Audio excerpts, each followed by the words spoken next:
Hi, good afternoon. Welcome to a Wednesday episode of Crypto with English. So today's theme is going to be reputation, utility, and governance tokens. So as we are in the era of Web3, social media and personal branding is very, very important. And now we're in an era where the users, the influencers, you could say the creators of this content have some ownership, some say, and by the way, a stream of revenue from the content that they put out there. You know, over the past 10 years, there's been many, many reports, research, and you could even say horror stories of platforms monetizing your personal information as an influencer or just as a casual user. The platform I'm about to discuss today enables users to take back some more ownership of their content, create NFTs, and monetize them to their needs. So I'd like to warmly introduce to you all today CEO Chris Mills and VP of Partner Success Chrissy Cook of NFTY Token. Thank you very much for coming on today. Yeah, thanks so much for having us. We're excited to be here. Absolutely. So what was the inspiration in creating NFTY Token, you know, from the name and the underlying philosophy of the platform? Yeah, it's a great story that took quite a few steps to get to where we are today. I think for me personally, this NFT space started to get me excited at the beginning of last year, kind of when everybody started talking about NFTs. And when I really got into the technology, I'm a techie at heart. I loved what NFTs represent, not necessarily where they were at that exact moment, but where they're going. I think NFTs are going to revolutionize all of our digital assets, or I'm sorry, all of our assets, and they'll be represented in a digital world. And so a bunch of our co-founders, there's quite a few of us, just kind of got together and said, how can we get involved in this space? You know, what can we do to help? And so some of our co-founders, like I said, started to get into Clubhouse, and they started to just listen to the problems that people were having, and they were listening to the artists and what the artists had to say. And kind of the common problem was a few different things. One, it's really, really difficult to create an NFT as an artist because they're not technical. Right. Two, how do you know the value, or you know what's good or what's bad? And you know, from an end user or buyer, like how do you know what's authentic and all of that? And Right. so with all of those different problems, we kind of sat around and we came up with this idea of NFTY, the NFTY token, which we'll be talking about today. Excellent. And the technology behind NFTY Token, you use an ERC20 token. Talk about that process and talk about the, I guess you could say, the thinking process and kind of the endpoint to, you know, concluding, let's proceed with an ERC token. Yeah. Going So forward. whenever we got into the space, we actually started NFTY around June of 2021. Almost all NFT sales were happening on Ethereum. And so we really needed to support the Ethereum blockchain to do that. And so in doing so, we went with the ERC20 token so that when people were utilizing the utility of our token, they were on the same chain as where most of the NFT sales were taking place. Right. And the problem that you know, you and this company sought to solve obviously is, you know, ownership of your own personal branding as an influencer on social media. So when putting this together, what were some of the complaints and what were some of the gripes and issues you were hearing from, let's say, influencers or just people trying to get into this space and, you know, really create a buck out of some of the meaningful work they were doing? Yeah, the barrier to entry is really high on both the buyer and the seller side. Right. Not only do you need to be a crypto user, but it's expensive, right? I mean, Right. especially when the NFT started selling, if you wanted to buy an NFT for $20, you'd pay $180 in gas. Right. So we really wanted to carve out a space for people that wanted to start to get into the NFT space, but not necessarily have the funds to do it. I own another tech company that has done a lot of work in UI UX, so just the general user experience. So we felt Right. like we would have a good grasp on trying to onboard people. But really what we've created, and we'll get more into the nuts and bolts, but normally in a normal NFT, you've got the seller who's probably created the art, and you got the buyer. So Right. we've created this layer in between that we're calling advocates. Okay, and Right. these advocates are the people that are actually looking at different NFTs. So in front of the sales funnel, we've created like a pre-sale window.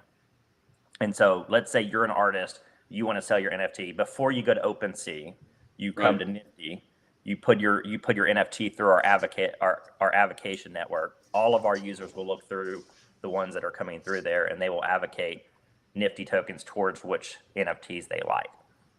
Got it. Then when that window closes, it then goes for sale. So we're basically creating a whole, more people that can actually look at your NFTs. So you're getting more audience. And then what the advocates get is we're carving out a percentage of the final sale. So our default percentage is 7.5%. So Okay. if this thing sells for 100 ETH, 7.5 ETH gets distributed to all the advocates who have allocated their tokens towards the NFT.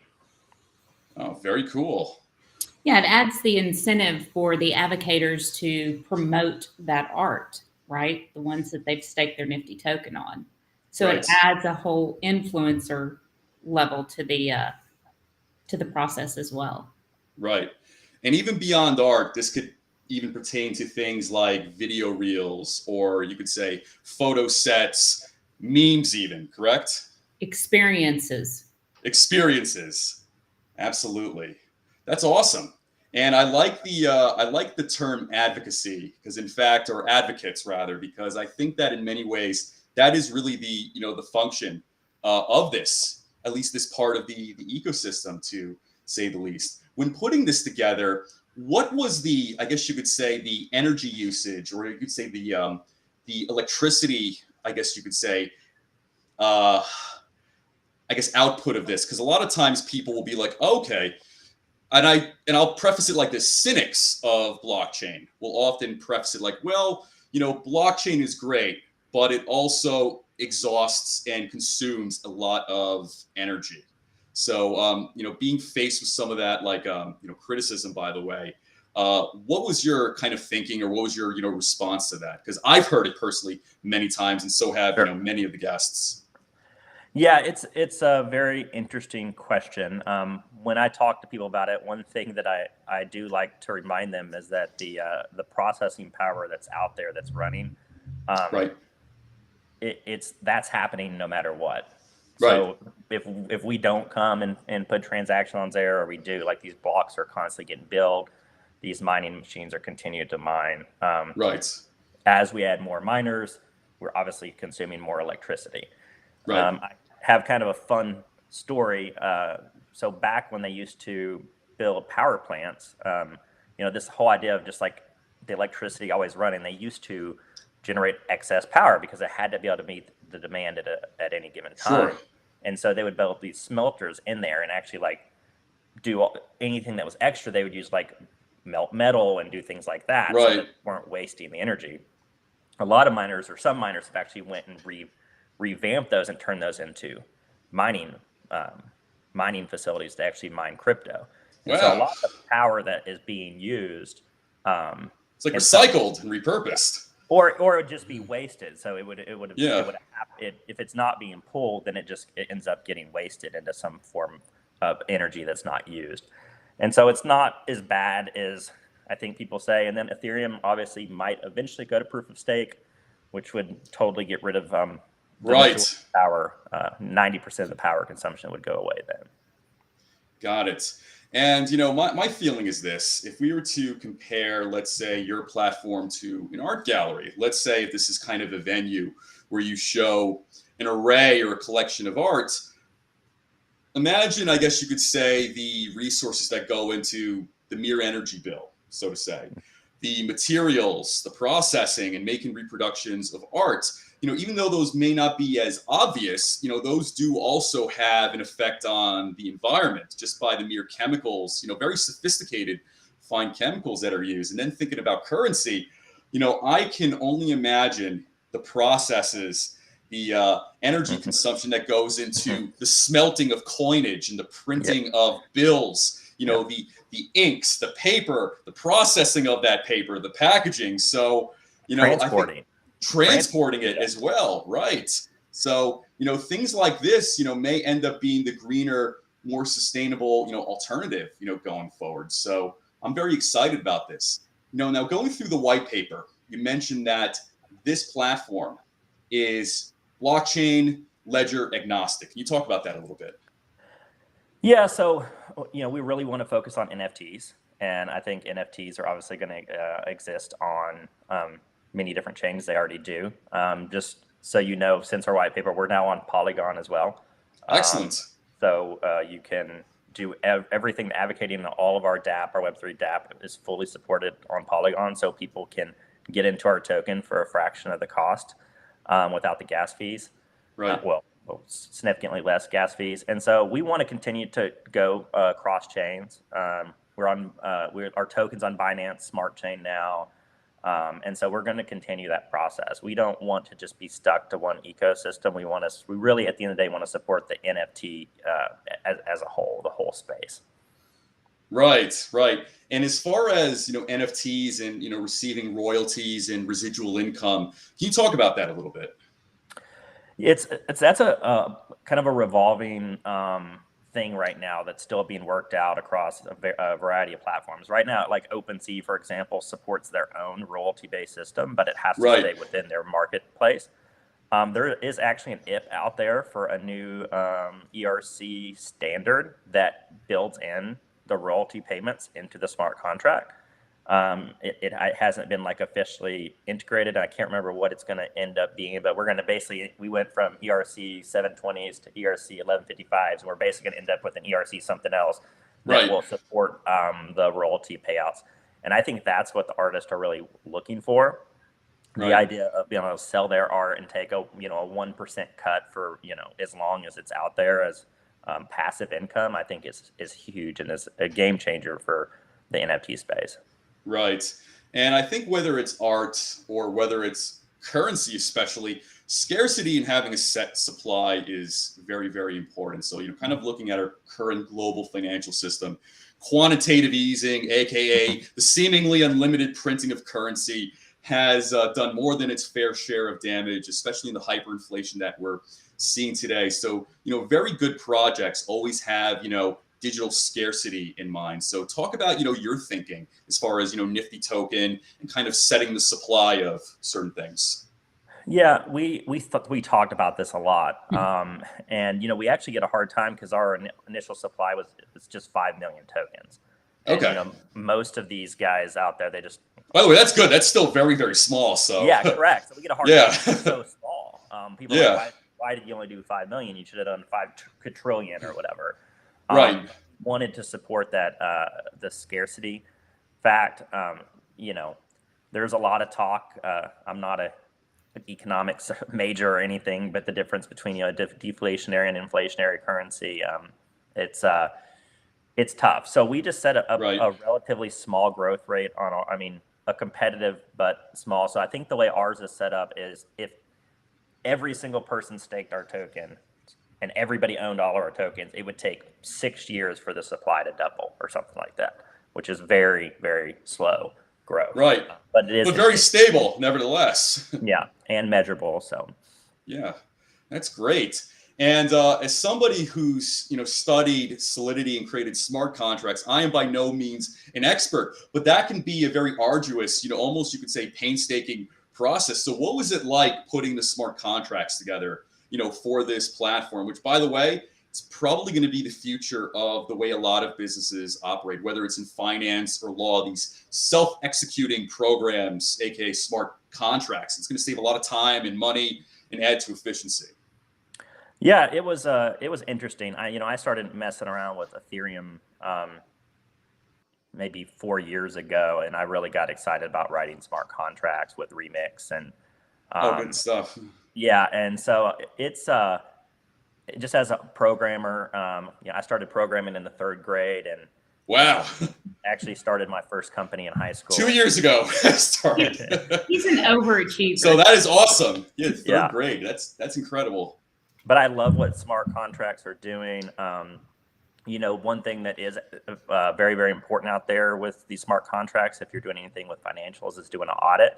So we use Certic to do our smart contract audit, and they did a really good job of going through looking for loopholes and ownership issues, and they publish, a public paper to, say Right. what they reviewed. And so it's kind of interesting because it's a little bit different than traditional programming. You Right. normally wouldn't go to audit, and also your code's verified on the blockchain so people can read it. So it's Right. supporting more openness, code sharing, less, proprietary patent type thinking that people used to have, and more let's share as the resources and the knowledge as we grow, which I think is better. Right. And the famous NFT artist Beeple, his famous work of art was 5,000 Days. It seems like many were inspired essentially by that story and by that piece as far as putting together these NFT platforms and, tools and solutions. Did that enter your mind as well? The Beeple piece is obviously a staple and the first thing that showed success, that, there was value in NFTs. And so, I really feel like it helped pave the way for people. I think most people still don't understand how significant NFTs is going to impact their life. They're, in my head, it's like I imagined I'm going to load up my bank app. I'm going to see my cryptocurrency. I'm going to see my car title. I'm going to see my house. And those will all Right. be NFTs. And when I click on my house, I'll be able to see when I bought it, what's the geographical latitude, Sure. longitude. What did I pay for it then? What did it appreciate? If I want to sell it, I don't need to go get title insurance or all these different things. I'll be able to Right. transfer it from my wallet. And so that, to me, the fact that the Beeple piece came out and showed there's actual value here is really what started bringing a lot of mainstream, consensus into this. So, Right. Yeah, absolutely. And I'm very much looking forward to that day where you literally have like a smart house linked to your phone or like some sort of blockchain wallet, and you can essentially use non-fungible tokens to kind of execute and navigate and actually do things really just at your own convenience. So I was kind of hoping, and I was a big fan of old movies like you could say Blade Runner and Fifth Element and cyberpunk movies like that, or Johnny Mnemonic. I was kind of hoping we'd be there already. So it looks like we may be another 5 to 10 years for some of that stuff as well. And when it comes to like NFT art, do either of you have a certain artist or certain style that you like? Chrissy, I'll let you go on that one. By all means. It's funny that you say that because, not that the famous Bored Apes is not art. It is a form of art, but Right. I tend to like traditional art, Sure. paintings, abstract, Right. things like that. That's what, I gravitate towards. I don't think that is a isolated opinion. I actually, in fact, more often than not, that's what I hear from many in this space, actually, especially when it comes to the Bored Ape Yacht Club. And by the way, I understand, it's all in the eye of the beholder, and I respect that. But I certainly do understand and certainly empathize with that sentiment, to say the least. Hey, they have scored big. I mean, They have. It's fantastic for the space. I think it's phenomenal for future projects, what they've been able to accomplish. They definitely have set the bar when it comes to community building. Right. And I think that their project has really given the rest of the space something to learn. We can learn from what they've done, and it's only going to make the rest of us stronger. Right. I agree. And I think there's a lesson to be learned too from, Bored Apes or even CryptoPunks. I think prior to this, there's a lot of overhead and barriers to entry when it comes to artists trying to get into the industry, trying to create a collection, and trying to be profitable, from this. It seems very much like a closed society in many ways. So you have to have the right patron, you have to have the right customers. There has to be like a lot of things in alignment for that, so to say. And I think even when artists sign up to an art gallery, they really have to split their profits, sometimes 50-50 with the gallery itself. So if you spent hundreds, if not thousands of hours, not even including the supplies that go in, it's very questionable how much you end up kind of taking home. it seems like with this, let's say if I wanted to be an artist tomorrow, Adam, Christopher English, amateur NFT artist, I can just get to work tonight on this, so to say. And I have made a few NFTs of my dog before, just to kind of familiarize myself. And I have a Shiba Inu, so it's the same mascot as Dogecoin. So I made a few of those of her. But it is hopeful, considering the fact that you can make something that's kind of silly and kind of out of the box and really make some money from it. Yeah, I think you bring up a really good point, and it also says a lot about why we made Nifty. So one of the problems we're seeing is even with the NFT today and the whole scenario you brought up, the new gatekeepers for the artist is kind of like OpenSea. If OpenSea doesn't verify you, if OpenSea doesn't put you on their front page, like nobody's ever going to find you. And that's a very good point. Yeah. So you end up with that kind of that same traditional problem that you had with the old process, and that's one of the reasons we made Nifty. Is so instead of just having one gatekeeper, we can have hundreds of thousands, if not hopefully millions of advocates who are going through and watching these things, and they have a financial incentive to try to pick and help. Which ones do I like? Research the guy's story. Did he work on this? Who is he? And all that. And then that's going to create buzz, and that's going to help alleviate these gatekeepers that, like I said, like OpenSea or Nifty Gate, whatever, that's picking the drop and when it's happening and all that kind of stuff, and being more friendly to the artists themselves. Right. And, going off of that too, Chris, it seems like the advocate's role kind of democratizes, this process as well, because I share a similar gripe as you when it comes to OpenSea, because sometimes when I try to look for a certain artist or a certain piece, it seems like it's very easy for things to get buried in OpenSea. So like I'll keep refreshing the page and I'll probably see the same group or collection of artists, with their stuff out there. And, that's great and all. And I'm sure that's a metric of success for them. But, I kind of want to see what I want to look for, so to say. Yeah. And also see if anybody else shares that, sentiment as well. So it kind of makes me wonder when I go to some of these pages, is the attention or is the focus only going to be on the front runners and not the underdogs, so to say? Because whatever happens in the future, the next big artist or the next Beeple is going to be at some point some kind of underdog in this space. Mm-hmm. So I'd like to see who that person or persons will be. Yeah. And that's kind of why we have, like you said, we're democratizing that. So you have the more advocates we have, the more research and due diligence is going to get done. And I feel like they will find those needles in the haystack, and they'll do that because if you think about it, if you've got somebody it's not well known, but they've done an amazing job and you find them, then you're incentivized financially to try to help, tell that guy's story and help make that. So I think that whole process will organically make all of this happen. Right.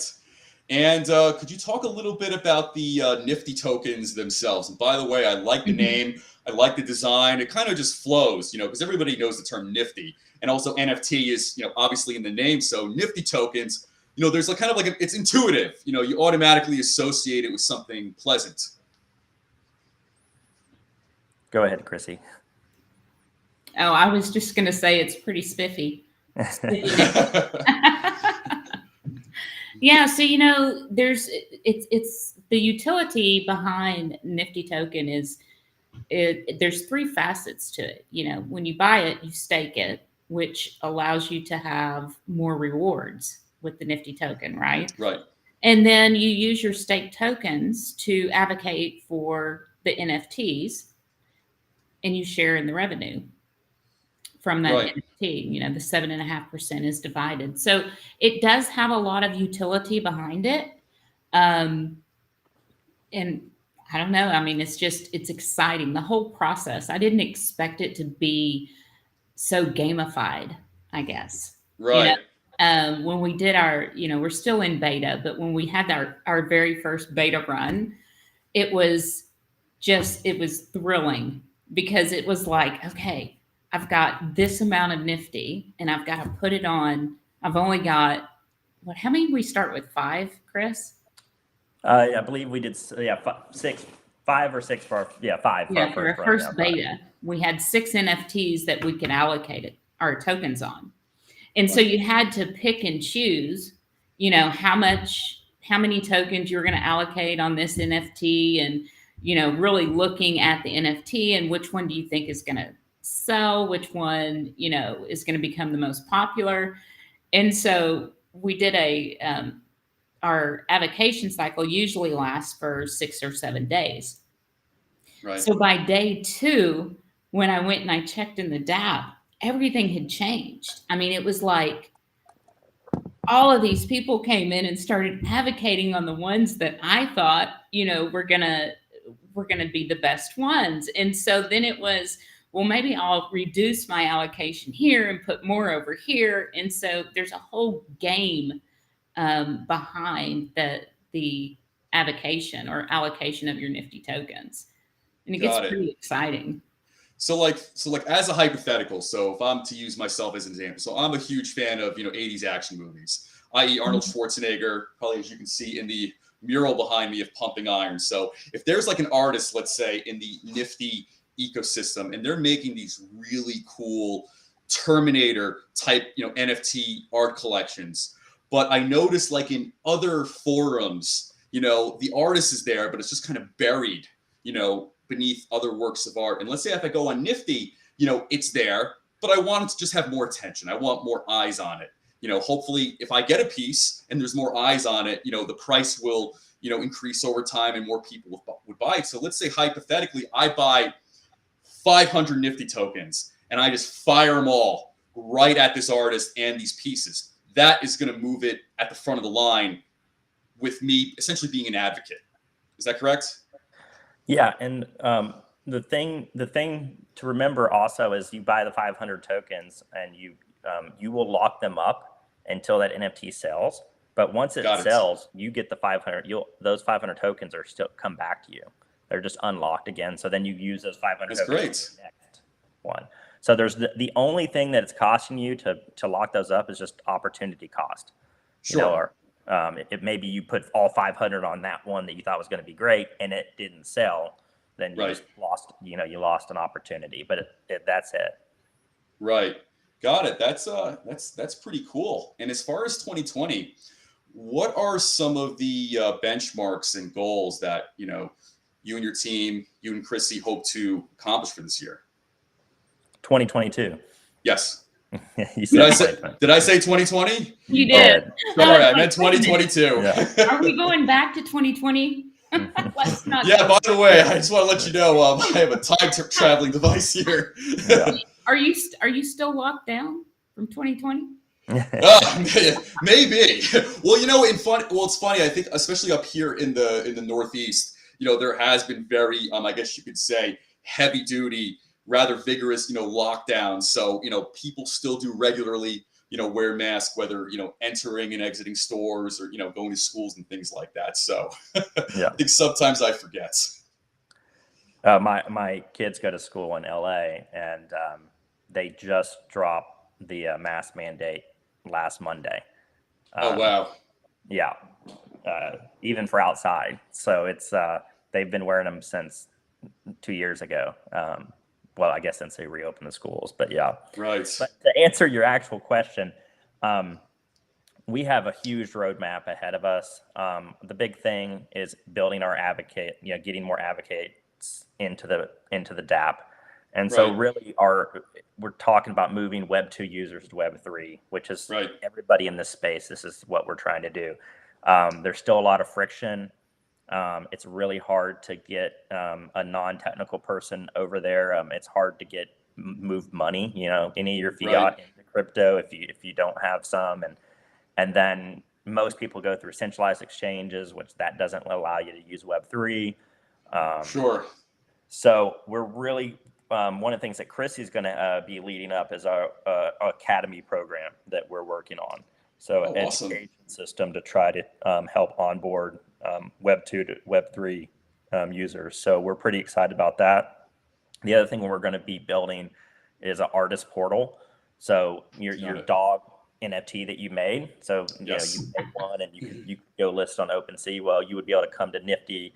Right now, we are hand selecting the people the artists and the NFTs that are going through this process. But you'd better go and create an account, upload your NFTs, create your collection, do all that, and then you could pick your windows. You could say, I want to advocate for 1 hour do it really, really quick, or I want to advocate for 7 days, or I want to have a minimum that people can advocate or a maximum, and you'd be able to set all of those things yourself and just start Got sending it. them through this pre-sale pipeline.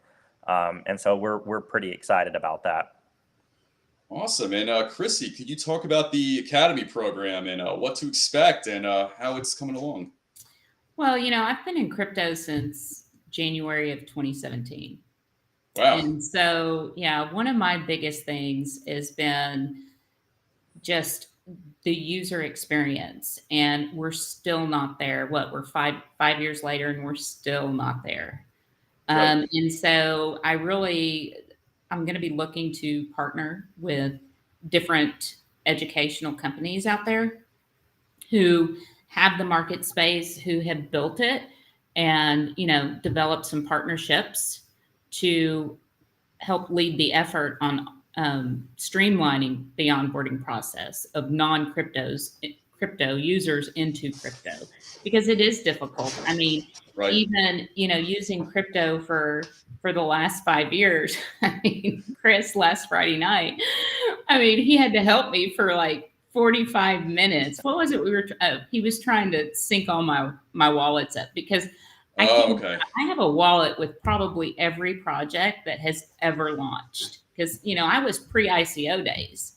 So Okay. yeah, so when all the ICOs started and all the projects came out, I immediately got their wallets, got their tokens, and so it's been an experience, and we hope to lead the effort on making it more user friendly.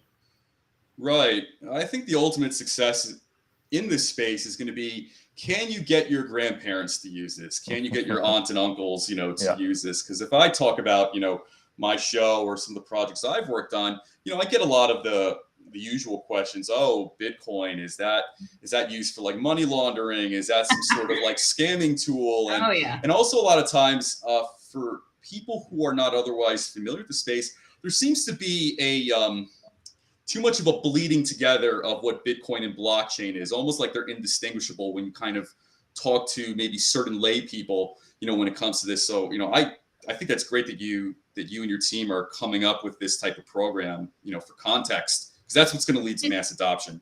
It's not just for non-crypto users, but it's for our artists as well, because Right. so many artists are not technical. I mean, they barely check their email. And Right. so that's been one of the biggest issues, is that they have no idea where to start.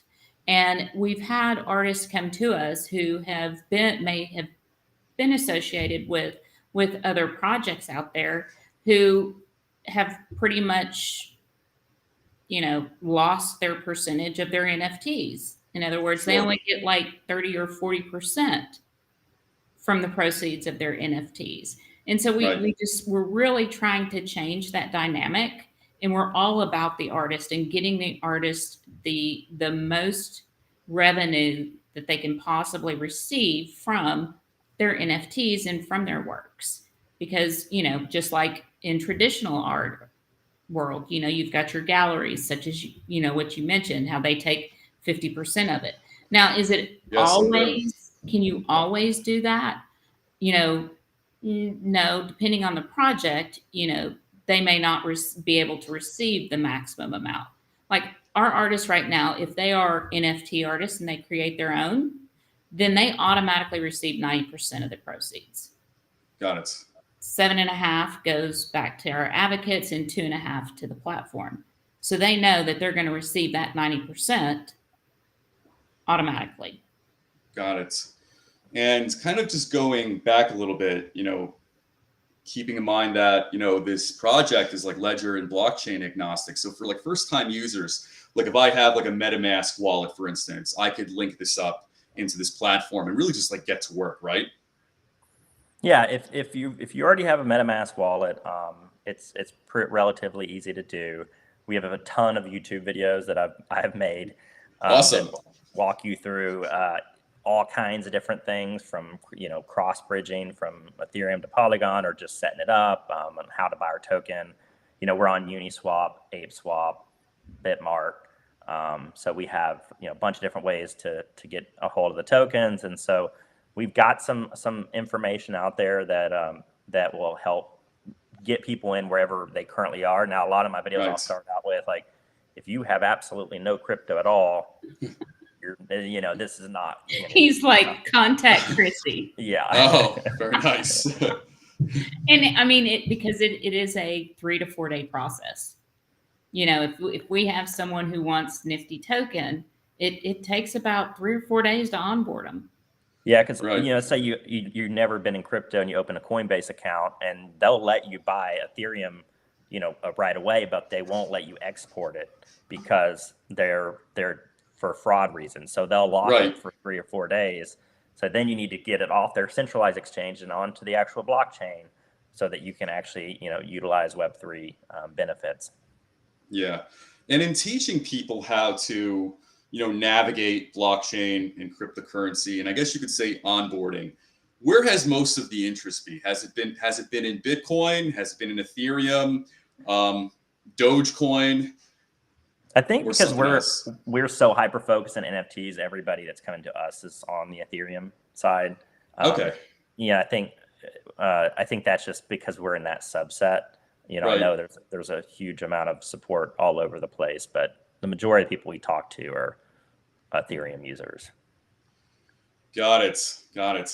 And like I said before, this is certainly going to be an exciting year for NFTs, the metaverse.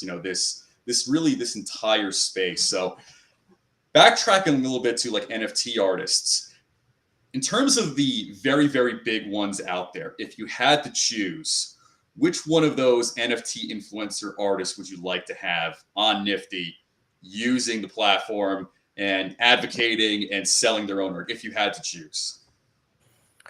For me, I don't think, for me, I tell our team this a lot when we're looking at NFTs. I think what people are really looking for is two things.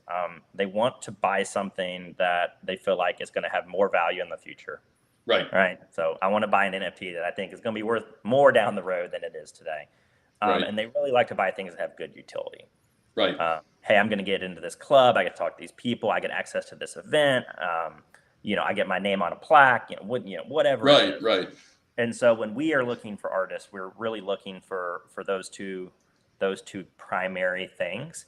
And so you do see a lot of the big boys we already talked about. The Ape Yacht Club, and obviously that gives you access into a very exclusive community that of high net worth individuals. So there's definitely value there. Plus, those continue to appreciate in value. So you're going to get to sell. So I think it's more of having those key components for us when we talk to the artist. Got it.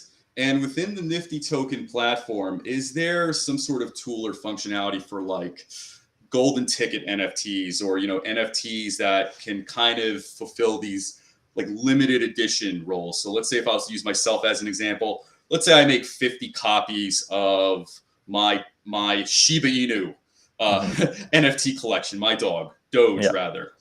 But I wanted to make essentially like a 10 unit or 10 picture limited edition where there's some sort of like animation to it, or there's some sort of like additional fluorescent or some sort of different stylistic colors in it that kind of make it really cool. Or, some of those NFT art pieces where essentially if you use an app on it, you can actually unlock even different features and effects from that you can't otherwise like do with, let's say, normal pieces of the collection, so to say. Yeah, we've already had one artist do a similar process. So it was a part of one big collection, and there was one particular one in the collection that also had like music that was with it. So they all were animated. They all had their own, built-in animation. But this one special one had, a custom soundtrack that he had made that played it. Very nice. In the background. So you can, all of that is possible, and it really comes to just the artist inspiration. Got it. And we have some really cool things that our artists are looking at doing. Like we have one artist who, I believe he's from Italy, and we've taken his original artwork and we've brought it to life. We've added movement to the actual physical painting, and we've it. So that's going to be a nice project that we launch. And so we look at doing different things like that. We'll pair our artist with a digital creator to allow them to collaborate with each other to come up with a unique piece for the digital world or for the metaverse. We Right. also look at doing what we've kind of coined meta pairing, where meta pairing, where if you buy the digital version, you also get the physical version. Very nice. Yeah. That's awesome. I mean, I've heard that called fidgetal, I think. One of in our the co-founders, space, Steve, came up digital. with meta pairing, and we were like, But we- Meta pairing. That's a Yeah. good term. I like it. Meta Meta pairing. pairing. Yeah. You know, and then we've just got so many different projects and partners that keep reaching out, and they're just ready to come on board with NFTY and some really cool collaborations. I can't elaborate on all of them, but we have partnered with Miami Swim Week, and Awesome. so we're going to be doing some special NFTs and some VIP experience events with Miami Stuff. Swim Week. Keep it Yeah. posted. One of our artists is the creator of Grease. And so we're doing some pretty neat stuff from the Very classic, nice. from the classic. Yeah, from the classic. Yeah. Grease. Wow. Yeah. We've got some collectible items that will be NFTing, as well as doing some experiences as well. So Good and that's stuff. just a couple that I can mention right now. Please keep me posted. I'd love to, learn more about this as, kind of we get closer to those dates. Yeah, And I I mean, want to we've know met from- with yacht yes. makers. We've met with feature film producers that want to, collaborate on some stuff. It's extremely exciting. Wow. Well, I'll tell you this, if you have Greece among the roster there, I'm very excited to see the other names you'll be able to pull in, through Mhm. this project. And every guest that I've had on the show has some sort of journey or some sort of moment where the light switch flicked on and really became enthralled and passionate about this. And in fact, I have to say, I've seldom, if ever, met anybody who's been apathetic when it came to blockchain or NFTs or cryptocurrency. So I was wondering if both of you could talk about when that moment was for both of you, and especially Chrissy. You've been in this space since 2017, so that pretty much makes you a veteran, to say the least. Yeah. So, yeah. For me, it was just for my thing keeps showing my camera's freezing. Is it freezing for you guys or No, Okay. not at all. Good. So for me, being a software engineer for my whole life, pretty much, I'm 39 now. I've grown up with all the movies that you've been talking about, and the Blade Runner, and all the different things of the future. And what really, really triggered me or put the light on for me was this concept of immutable data. And so that is what the blockchain does. And I think for most people that aren't maybe an engineer, they don't understand how big of a deal that is. But the idea that we can write something down and it can never, ever be changed or modified changes technology, because up until that point, there was always somebody like me, a sysadmin, or somebody that had access to make something disappear or make something go away. And so think about how many movies you've seen, Star Wars, for example, where, the planet got deleted by some back-end coder or some, governmental entity that said, we're going to pretend like that never existed. Sure. The blockchain enables us to create data that cannot be manipulated and it cannot be changed by power users or sysadmins. And so that was where I saw a revolution of just not only where we are, but where we're going, and all of these thoughts of where, even the fictional thoughts of where we thought we would be, we should never have to get there, because we have what we're calling a trustless system. It's built by a consensus network of groups that are, trying to keep everything legitimate and as I said, immutable. So immutable data is what really got me excited about everything blockchain and NFT. Wow. And how about yourself, Chrissy? I would imagine you have quite a story, especially being in on it since 2017. Yeah, well, I actually come from a healthcare IT background. IT or IT development. So, claims processing, develop, claims transactions and things like Right. that. And so I was actually working on a project, and I was working for a small affiliate company at the time, and the owner kept saying, "Chrissy, you need to go buy some Bitcoin." And I'm like, "What?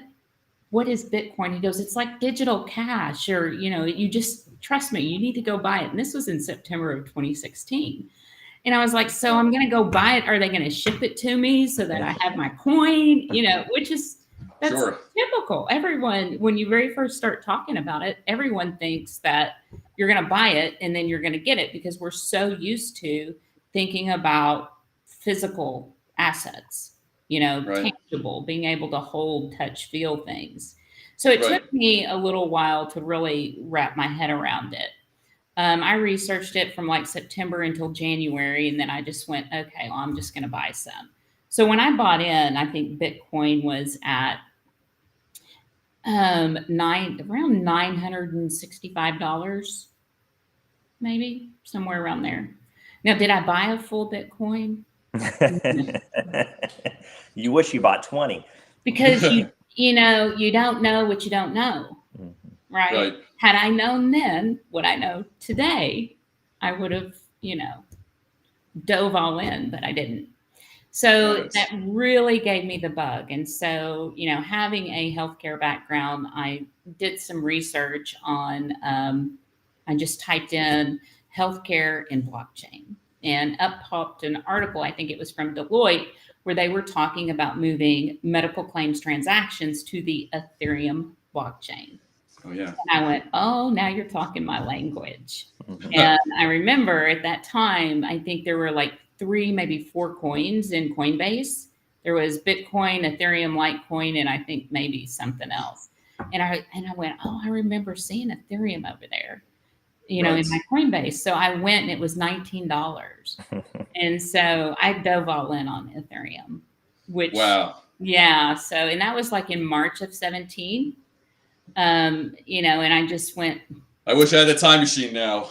yeah, I know. And I think a couple weeks later, I was taking a walk or something, and it just struck me, Ethereum girl in a blockchain world, because I was like, what does Ethereum, rhyme with? And it just, Madonna's Material Girl popped in my head, Right. because, Right. I grew up in my teenage years were in the 80s, and so it just rhymed. It just hit me. Ethereum girl in a blockchain world. Yeah, no, it definitely does flow. And in fact, when I first started studying and earning certifications in this and reading books about this, one of the projected successful use case scenarios was going to be solutions for medical records. Yeah. And in the blockchain space, especially with Mhm. kind of many of the inefficiencies, fraud, and you could say, Absolutely. data lapses, or however you want to put it, within that space. And especially if like if you're a patient, let's say you're traveling and you have to see a variety of doctors because you got in sick or injured, Mhm. so to say, having to essentially start fresh with each doctor you visit. And if you're Yeah. injured or sick, you're probably not going to even remember everything you're supposed to tell. And if there is an immutable ledger where you can access everybody's information, I can only imagine the amount of money and time, lives even, Oh, I that could tell probably you, save. healthcare is still something that's very near and dear to my heart. Yeah. But also it's a space that can really take you to some dark places. I can I mean, imagine. if you're in it and you're on the administrative side, because it's a broken system. And You Yeah. so, exactly what you're talking about, are some of the use cases that are still being developed today. I mean, they're working on it, but it's healthcare and it takes a lot longer. Yeah, Yeah. Adam, when Mhm. you brought up the, kind of talking to, your grandparents or somebody that's older that wants to understand blockchain better, the example I most often use is I start with who owns your healthcare data? Yeah.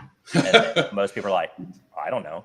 And then you say, well, who do you think should own your healthcare data? Me, right? So I then, bring up this concept of, moving all that to the blockchain, you having the key files and the storage and the custodian access to control it. And then not only do you flip around who's owning that data, but then you can limit the access. So when I go to my doctor and I'm going to be there from 12 to 1, I open up access to my doctor from 12 to 1. They can look at all my medical records, do whatever they need to do. But then when I leave and the front desk attendant wants to go and, nose around in my files, they can't look at it anymore. Right now you were talking about data overlap. You probably have all kinds of medical records and all kinds of doctor's offices from decades that are outdated, and people can access them and they can get hacked. And so the healthcare system and blockchain is just such an amazing use case for this. But as Chrissy said, it's probably one of the toughest industries to mess with. It's that in the banking system, which, hey, we're there. But I do see the future where we all start owning our own individual healthcare records. And I think that's the way it should be. Yeah, it should. And, the sad thing about it is, I'm all about patient portals and being able to get in there and see my data and just, operate and communicate online rather than having to call the physician office. But still today, even if a provider's office has a portal, they don't use it. Right. I mean, I'm like, do you have a portal? Can I just communicate? Oh yeah, but we don't use that. Yeah. So this is like one big legacy system, in many ways, medical records and kind of, the medical industry. Wow. It's the big database in the sky from, all of the healthcare players, and they don't, they hoard their data and they don't want to share. And that's a conversation that has been occurring since, I started my career back in, 94. I was in a meeting with large hospital players here in Arkansas, as well as the primary insurance companies. And, they'd all talk about sharing data, but here we are, how many years later, and they're still talking about sharing data. Yeah, right. And, I have to say, one of my concerns has always been, kind of unwanted eyes on, my medical data. So listen, like, I'm totally fine. Let's say I have to go to the doctor, go to the hospital to get treated, from, I've gotten my concussions before and stuff like that. And, it makes sense where the treating physician sees your records. The attending nurse sees your records. But what about people like interns? See, like things like that. I'm like, okay, should they really be seeing my information? I understand that maybe they're doing an internship here, so to say. Not to knock on interns, but like, which unwanted parties are actually having eyes on my, medical records? Because if it's for like the purpose of processing what I need to, let's say, get done, that's fine. But if it's just kind of floating out there, just kind of conveniently out there, that's kind of the issue I have.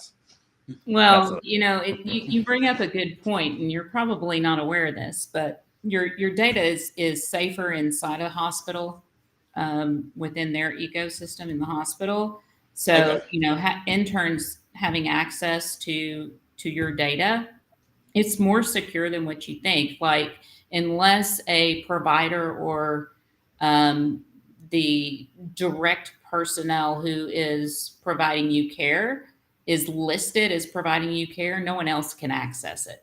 Okay. So, they're a little too stringent when it comes to that aspect, because if a consulting physician comes in, they don't have all the data that they need in order to look at your case, because they're not assigned to see all of your data. Right. So they're still working on that. But what you probably don't realize is that the software companies who provide EMRs, or electronic medical records, to your physician office, okay, those are third-party entities. And in order to participate in your provider office portal, you have to consent to release all of your data to the third-party entity. Right. And that's where your actual data is sold. Okay. So they may strip it down, they'll de-identify it, Right. but they sell those chunks of data to pharmaceutical companies, to research, to this, to that. So one day, what can blockchain do? By allowing individuals to own their data, it allows that individual to profit from their data rather Right. than third-party entity. So my question is, and by the way, that is a great explanation. So I definitely appreciate that. And I understand that, let's say the information is watered down and I guess you could say filtered, but couldn't the problem also be, and I guess this is probably a further justification of blockchain, is that let's say if some individual group or company is doing just massive data farming to sell kind of information, couldn't they just start building profiles of people based on that watered down information and essentially start deducing who is who, or is that still a little too far ahead? They're doing all that stuff. I mean, yeah, they're doing that with tracking your phone and what routers you're hitting. And I mean, they do all of that now. I went down a rabbit hole one time and I'm trying to remember what it was. But I kept clicking on the third party links, that when you sign up for stuff. Right. So if you ever in the security, I guess the terms and the T's and C's, right? The terms and conditions and the privacy policy. So if you ever keep clicking, you'll end up where your data actually goes. And I did this with, I can't remember if it was a healthcare portal or if it was one of the apps that I downloaded. And I ended up at Axiom. Oh, okay. It was, I ended up all the way to Axiom. And then I was like, wow, well, if I could get here, then I could sign up with Axiom and go back and get all this other data that I wanted. And I did. I signed up and an account rep was assigned to me and I had the ability to pay to get any of the data that I wanted. Wow. I'm sure we could do an entire podcast on. I was just going to say that, this would make a great follow-up episode to, talk about these things. And I think, Chris, I think your primer question to people who owns your medical data, I bet you a lot of people are going to be very interested now if that's how you kind of approach it when it comes to, blockchain. Well, who owns your medical records? Yeah. That's a pretty significant thing, to say the least. So that's awesome. And by the way, so this is a very, you could say this is a very adventurous, very dynamic, venture, Nifty token. So what advice would you give to aspiring entrepreneurs out there who are trying to do something in this space and do something meaningful in this space? And, even still in 2022, there's still the majority seems to be still rather skeptical of this space. And I would even imagine even people with more technical backgrounds, like, in software engineering and stuff like that. So if either of you could provide something anecdotal as far as advice or a story along with that, it'd be great. Yeah, I think it's a great question. And I think for anybody that's listening to this, the advice I would give them is that this, even the blockchain, but definitely the NFT world is the wild, wild west. I mean, the regular, you got tax issues with the IRS, you've got SEC issues. So, you can think of exactly how you want to build it, but it's not going to go, you're going to run into so many roadblocks or unknowns or things. It's not a mature ecosystem in any sense. And a lot of the big players that are in it are not extremely professional. You're used to big business, and it's nice to be able to go to have a meeting in a conference room with, people. But a lot of the people in the space are just young and they're just moving very, very, very quickly. And the governments can't keep up and the different infrastructures can't keep up. So just be ready for I guess you got to keep going and keep at it and hope that just know that the whole industry is trying to move this thing forward as progressively as they can. Good stuff. Well said. What about you, Chrissy? Blockchain and crypto, it's primarily a male's world, right? there's not a lot of females in this space, and so I always try to promote more diversity and more, women coming into this space, and not to feel um, less than, maybe, or it's not an equal playing field. I really have seen over the last 5 years, I've really seen a difference in the space itself, where women are promoted more in the space. The other thing that I've really seen is um, the lack of education amongst Gen Zs, and how crypto and blockchain touch every facet of a career. Yeah. It's not just technical. The space needs UI, UX, they need communication, they need designers, they need, videographers. And so any college student, anyone looking who has an interest in crypto or blockchain, or even if you don't, you need to educate yourself about it, because it is the future. And the more knowledge Yeah. that you have about it, the more marketable you're going to be. That's just like in Arkansas. We actually have the Blockchain Center of Excellence up at the University of Arkansas. They have a actual blockchain degree program for their students. And, That's that's where excellent. my daughter attends. And I Awesome. continually tell her, you've got to go take this blockchain class. I don't care. Absolutely. I'm not asking you to major in it. I just need you to be knowledgeable about it. And she's a communications major.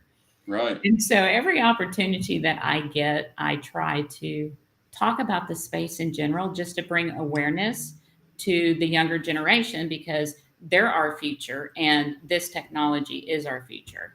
So, Yeah.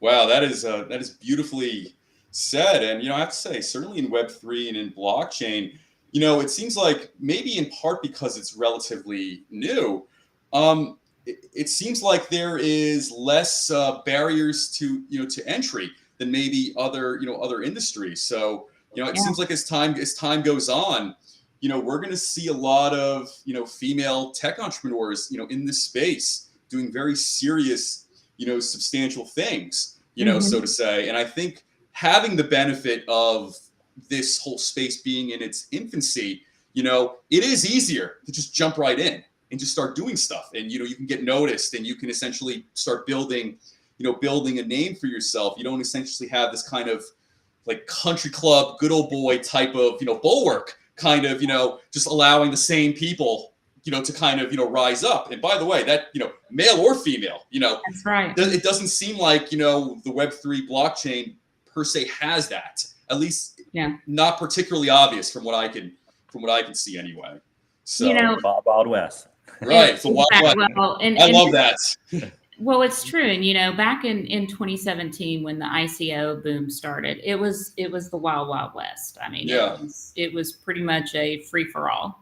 And things, kind of settled down a bit. And that's kind of how I relate those days to today with NFTs. It's like the early ICO days all over again, the wild, wild west. And we'll start to see, things will start to calm down, and then we'll start to see more traditional artists and, Right. and, that the art that we've been talking about, it's going to come to the forefront. So, right now it's just kind of wild, throw it against the wall and see if it sticks.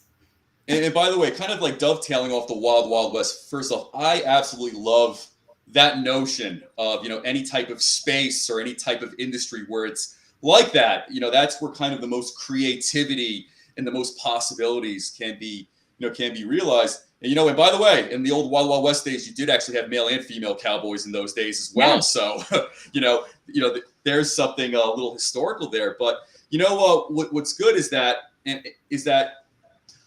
this is more or less a open terrain or a new frontier, so to say. So it's there for those who want to go there. It's there for those who want to take it. And I'll tell you this, from law school and even afterwards, there is a sense in certain industries where certain people or the same type of students, so to say, end up getting, the more coveted, you could say internships or externships or things like that. And a lot of it has to do with, bureaucratic stuff, or who their family is, or who their name is, or so on and so forth. So I think those things kind of like undermine a lot of the credibility, and I think that exists whether it's in finance. I hear about it all the time in finance. Actually, I'm sure it exists in tech. I'm sure it exists in like a lot of like industries. So those things kind of keep out otherwise very talented people from really shining, so to say. Kind of this built-in favoritism, nepotism, type of stuff. I have to say what's beautiful about this space, and I do mean that beautiful, like I've seen people from completely different industries come into this space, or even people within the tech industry come in this space and they're able to hang up their shingle and make a name for themselves and start kind of gaining momentum. It seems very, very fair, to be honest, because it really seems to me that people who are really hustling are getting probably the results they have earned. So like I see that, and I really do respect and appreciate that. And then sometimes I see like in other spaces where I see certain startups or certain companies, and they're just really hustling, and I see that they're not just getting the momentum that I think a lot of people feel that they should, and it's because because certain other things already exist. So I'll tell you this, I'm rooting for you guys. I'm very excited to see what Nifty Token has in store for this year. And by the way, I may take you up on that follow-up episode on data privacy and blockchain. I think that would make a really great follow-up episode. So if you two are interested, I'll send you some dates for maybe later on this year. And I'd love to have you both come back on and talk about Nifty Token and get into data privacy issues, because that's not going away. And I think the AI and I guess you could say the hacking resources are only going to get more sophisticated over time as well. So at least having a broader knowledge of this stuff is crucial now. And Adam, you're right about the space. I mean, that was one thing that I fell in love with, is it's accepting, the space doesn't care who you are. Yeah, absolutely. They accept you for who you are and for what you contribute. And, it's unlike any other industry that I've ever been involved in. I mean, it's just completely different. You have to experience it to understand it. Right. Yeah, absolutely. I think this has to be one of the most, if not the most, entrepreneurial, enterpriser-friendly industries, right now. And by the way, not to per se like, bitch and moan, but if you look in New Jersey, New York, a lot of small businesses, when they want to start up, they just get killed with taxes just right out the gate. And, otherwise I think, wow, if this did not exist, or if this was somewhere else, they'd already be kicking ass right now, so to say. And I look at this space and it's like, okay, you can literally get on the floor, ground floor running, and you can essentially take this to wherever you desire, or how far your stamina or will wants to take you. So, on that front alone, it's the wild, wild west, and it's probably one of the best, if not the best spaces to really kind of start doing something of substance, in tech right now. Definitely. Absolutely. All right. Well, Chrissy, it was an absolute pleasure having you both on. In fact, I'm going to try to set up my own profile on Nifty Token, shortly, and maybe start getting more of those Shiba Inu NFTs I've made into circulation, and see where they go as well. Let's do it. We'll put it up. We'll run it through an advocation cycle. All right. Yeah.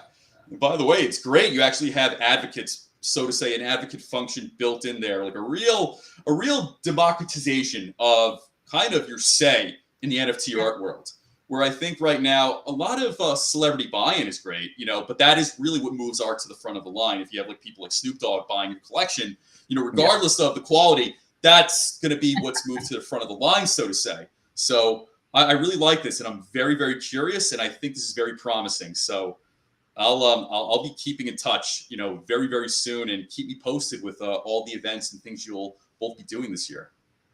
Great. Thank you. Thank you, Adam, so much for having us on. We really appreciate it, and we'll definitely be on again.